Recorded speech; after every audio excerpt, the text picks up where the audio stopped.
கண்மணி அன்பையும் வந்து கோயிலுக்கு வந்து சொல்றதால வந்து ரொம்ப மனசு கஷ்டப்படுறாங்க நம்ம சிவகாமி. இது எதுவும் நடக்க போகுதுன்னு எனக்கு ரொம்ப பயமா இருக்கு. கண்மணி அன்புக்கும் கோயில்ல எதுவும் பிரச்சனை இல்லாம இருக்கும். முதல்ல நான் கிளம்பி போணும். நான் போய் இப்பவே அத்தைக்கிட்ட சொல்லிட்டு வரேன்னு சொல்லிட்டு வந்து சிவகாமி போறாங்க. ரொம்ப சோகமான முகத்தோட திரும்பி வராங்க. அத பார்த்துட்டு வந்து கார்த்தி வந்து, "என்ன பிக் மம்மி கிளம்பலையா?" அப்படின்னோனே, "நான் எங்கடா கிளம்புறது? அதான் வேணும்னு அவங்க பிளான் பண்ணி எல்லாத்தையும் பண்றாங்களே. இப்ப என்ன பண்றதுன்னு தெரியல. அவங்க 2 பேரும் தனியா போக சொல்றாங்க. நீ எதுக்கு கூட போற? அவங்க 2 பேரும் போயிட்டு வரட்டும்." அப்படின்னு சொல்றாங்க. வீட்ல வேலை இருக்குன்னு சொல்றாங்க. நான் என்ன பண்ணுறதுன்னு ஒண்ணுமே புரியல. இப்ப எப்படி அவங்க 2 பேரும் தனியா அனுப்புறோம்? அதான் அண்ணன் இருக்கான்ல, அதெல்லாம் அண்ணிய பத்திரமா பார்த்துப்பான். நீங்க கவலைப்படாம அனுப்பி வைங்க. இருந்தாலும் மனசு சரியில்ல. எனக்கு மனசே சரியில்ல. நான் கோயிலுக்கு போயிட்டு வரேன். என்ன மம்மி அவங்க 2 பேர் போறாங்க. இப்ப நீங்க அவங்க போகணும்னு நான் போறேன்டா. எனக்கு முதல்ல நம்ம ஜோசியர பார்த்து பேசுறோம். என்னதான் இவங்க வந்து சொன்னாலும் எனக்கு மனசு சரியில்லடா. அதனால நான் முதல்ல போறேன் அப்படின்னோனே, சரி பிக் மம்மி அவங்க கிளம்பிட்டோம். நீங்க கிளம்பிடுங்க அப்படின்றாங்க. இவங்க 2 பேரும் வந்து, சரிம்மா நாங்க கிளம்புறோம் அப்படின்னு சொல்லிட்டு கண்மணி அன்பும் வந்து கிளம்புறாங்க. மனசு சரியில்லாம யோசனை பண்ணிகிட்டே இருந்துட்டு வந்து நம்ம சிவகாமி என்ன பண்ணுறாங்க, ஜாதகத்தெல்லாம் எடுத்துக்கிட்டு ஆல்ரெடி பார்த்து அந்த ஜோசியர்கிட்ட போகிறாங்க. இங்கே ஜோசியர் வந்து, என்னாச்சும்மா திடீர்னு வந்திருக்கீங்க, அன்றைக்கி தான் வந்து நாள் குறிச்சிட்டு போனீங்கன்னொன்னே, நாள் குறிச்சிட்டு போனோம், அப்போ 15 நாள் தள்ளி வைக்க சொன்னாங்க, அதையும் தள்ளி வச்சுட்டோம். ஆனால் இப்போ வந்து வேறு ஏதோ பரிகாரம் இருக்குன்னு கோயிலுக்கு போக சொல்லியிருக்காங்க. எனக்கு ஒன்றுமே புரியல சாமி, என்ன நடக்குதுன்னொன்னே, சரி கொடுங்க ஒரு நிமிஷம் பார்க்கலாம் அப்படின்னு சொல்லிட்டு எல்லாத்தையும் பார்க்குறேன். எல்லாம் நல்லா தான் இருக்குது உங்கள் 2 பேருக்கும். எதுக்காக 15 நாளாக தள்ளி வச்சுங்க? எந்த ஜோசியரும் இப்படி சொல்லியிருக்கவே முடியாது. இவங்க 2 பேரோட ஜாதகமும் பொருந்தி வருது. அது மட்டும் கிடையாது. இவங்க 2 பேர் பேர் பொருத்தத்துலேருந்து எல்லாமே நல்லா இருக்கு. இவங்களுக்கு இப்போ வாழ்க்கை தொடங்குனா நல்லா தான் இருக்கும். யார் இப்படிலாம் சொன்னது உங்களுக்கு? எந்த ஜோசியர் கேட்டான்னு வேணா கேட்டு பாருங்க. யாரோ உங்களுக்கு தப்பாக சொல்லியிருக்காங்க அப்படின்னு ஒன்று அதிர்ச்சி அடைகிறாங்க சிவகாமி. அப்போ எல்லாம் பிளான் போட்டு தான் அத்தை பண்ணியிருக்காங்க. இப்போ என்ன பண்ணுறது? அவங்க சொல்லி வந்து கோயிலுக்கு வேற போயிருக்காங்களே இவங்க. அங்கே என்ன நடக்கும் அப்படின்னு சொல்லிட்டு யோசிச்சுட்டே இருக்காங்க. முதல்ல அன்புக்கும் கண்மணிக்கும் ஃபோன் பண்ணுறோம் அப்படின்னு சொல்லிட்டு சிவகாமி ஃபோன் பண்ணுறாங்க. எங்கள் அன்பும் கண்மணி வண்டியில் போயிட்டுருக்காங்க. உடனே வந்து ஃபோன் ரீச் ஆகும். ஐயோ உள்ளே போயிட்டாங்க போல் இருக்கு. ரீச் ஆகலையே. அந்த கோயிலில் வேறு நெருங்கிட்டாங்க போல் இருக்கு. இப்போ என்ன பண்ணுறது ஒன்றும் புரியலையே. முதல்ல கிளம்பி போயிடலாமா அப்படின்னு சொல்லிட்டு யோசிக்கிறேன். கிளம்பி போனால் எங்கள் அத்தை பிரச்சனை பண்ணுவாங்களே. கடவுளே என் பிள்ளைங்களை நீ தான் காப்பாற்றணும். என் பிள்ளையும் மருமகளையும் நல்லபடி என்கிட்ட திருப்பி எடுத்துன்னு வந்து கொடுத்துரு. உன்னை கெஞ்சி கேட்குறேன் அப்படின்னு சொல்லிட்டு வேண்டிகிட்டு இருக்காங்க சாமியை.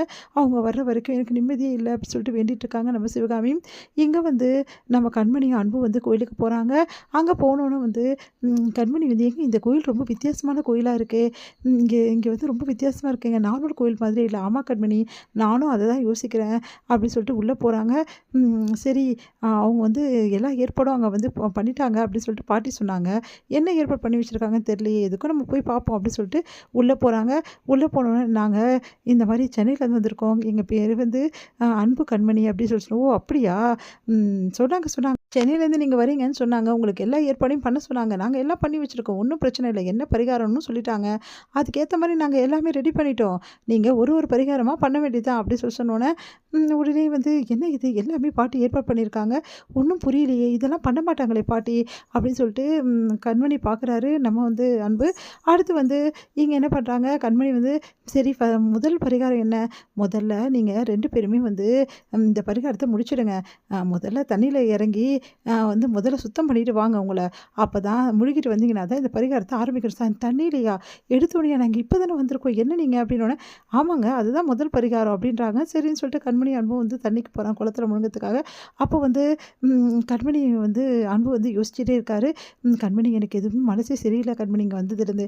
எனக்கும் பதட்டமாக தாங்க இருக்குது. ஒன்றுமே புரியல. புரியாத இடத்துல வந்து குளத்துல வேற முழுக சொல்கிறாங்க. இந்த இடம் வேற நம்மளுக்கு ஒன்றுமே தெரியல. சரி என்ன பண்ணுறதுங்க? பண்ணி தானே ஆகணும். பாட்டி சொல்லிட்டாங்கல்ல. சரி நீங்கள் வாங்க அப்படின்னு சொல்லிட்டு போகிறாங்க. கண்மணி அன்பு வந்து பரிகாரத்தை ஒன்று ஒன்றா செய்ய ஆரம்பிக்கும் போது இங்கே வந்து வெண்ணிலா வந்து ஒளிஞ்சது இவங்க பார்க்குறாங்க. பார்த்துட்டு வந்து, ஓ பரிகாரம் பண்ண வந்திருக்கீங்களா? நீங்கள் பரிகாரம் பண்ண மாதான் இங்கேருந்து எப்படி நல்லபடி வீட்டுக்கு போய் சேர்றீங்க நானும் அப்படின்னு அப்படியே பார்த்துட்டே இருக்காங்க. இங்கே கண்மணி அன்பு வந்து பரிகாரம் பண்ணும்போது கரெக்டாக குளத்துல வந்து யாரோ கண்மணி பிடிச்சி இழுக்கிற மாதிரி இருக்குது. கண்மணி வந்து அன்பு அன்பு அப்படின்னு சொல்லிட்டு கத்துறாங்க. உடனே வந்து காப்பாற்றி வந்து நம்ம அன்பு என்ன பண்ணுறாரு, கையை பிடிச்சி இழுத்து ரொம்ப கஷ்டப்பட்டு காப்பாற்றுறாரு. என்னை யாரோ உள்ளேருந்து இழுத்தாங்க அன்பு அப்படின்னு ஒன்று அதிர்ச்சி அன்பு. நீ என்ன சொல்கிற கண்மணி அப்படின்னோடனே, அங்கே இருக்கிறவங்களே இல்லைங்க இங்கே சேர் அதிகம், அதை இழுத்த மாதிரி இருந்திருக்கும் அப்படின்னு சொல்கிறாங்க. அதை கேட்டு அன்பு யோசிக்கிறாரு. ஆமாம் கண்மணி ஏதோ சேருன்றாங்களே அப்படின்னோடனே, எனக்கு என்னமோ ஆள் பிடிச்சி இழுத்த மாதிரி தாங்க இருந்தது அப்படின்னு சொல்லிட்டு கண்மணி சொன்னோன்னே அதிர்ச்சி அன்பு.